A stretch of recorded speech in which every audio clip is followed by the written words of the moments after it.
I'm Michelle, and my 6-year-old daughter Willow has MLD. She was perfectly developed at 3 years old, but within a year she lost speech, swallowing, continence, and body control. Before the diagnosis, we noticed Willow was always very clumsy. She would stumble when walking or fall off of her stool. In daycare, she occasionally got accident reports where she fell into the bushes or hit her head. Around Christmas 2018, Willow began to lose interest in Legos and had trouble stacking blocks. She passed a developmental evaluation with her PCP. He referred her for physical therapy.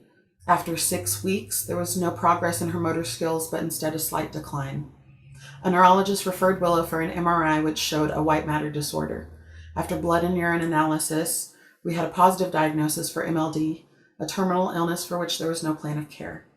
All we could do was keep her as comfortable as possible. Just before her diagnosis on May 28, 2019, she began experiencing hypertonia. Specialty equipment became necessary. A 20-degree scoliosis curve developed by 2021. Treatments for loss of muscle control include therapy, AFOs, tendon lengthening, Botox, positioning, and bodywork. We use CBD, baclofen, Klonopin, and Keppra to control these symptoms. Insufficient swallowing is the scariest symptom because she could choke. Loss of muscle control impacts this significantly. In order to provide nutrition, Willow had a G-tube placed in a nice and fundocopulation fold 3 days after her 4th birthday. Even with preventative measures and use of scopolamine patches, we remain on 24-hour alert with a suction machine because of asphyxiation precaution. We also had her gallbladder removed because carcinoma will likely develop in the gallbladder of MLD patients. The most heartbreaking symptom is loss of speech.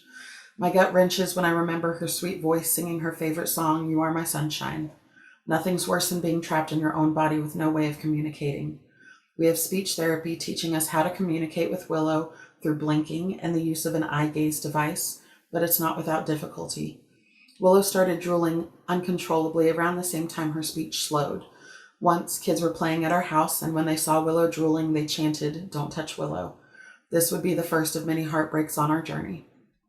On my worst days, I've thought about driving off a cliff or been unable to get out of bed because I can't face the tragic horror that is my baby girl dying from a disorder that I can do nothing about.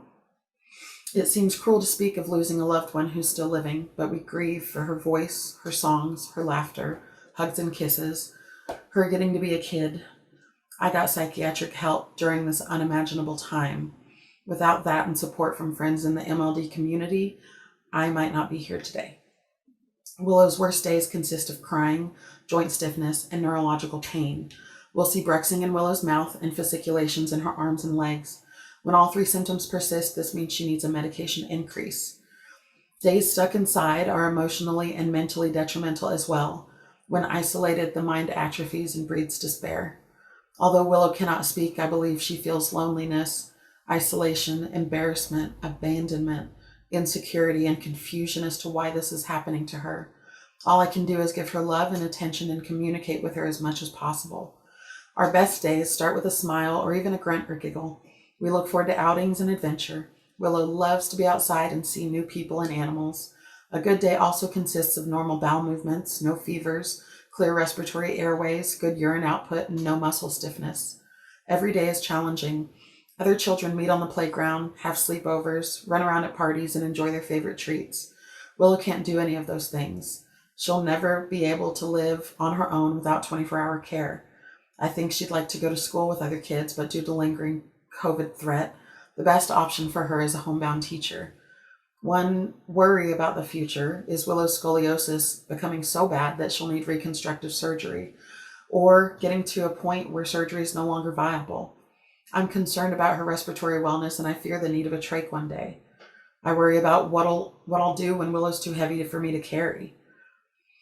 My ultimate fear is losing her, because I don't know that I'll survive that. The frustration of MLD is overwhelming. I wish my child's doctor knew what to say to a family dealing with this diagnosis. I wish that we had more care and support for Willow. I wish that our friends knew that we still went to see them, but it's harder leaving the house. I wish society knew how to talk about children with terminal illnesses. Most of all, I wish that other kids knew how much Willow wants to interact with them, and that even though she can't respond, all she wants is to be talked to.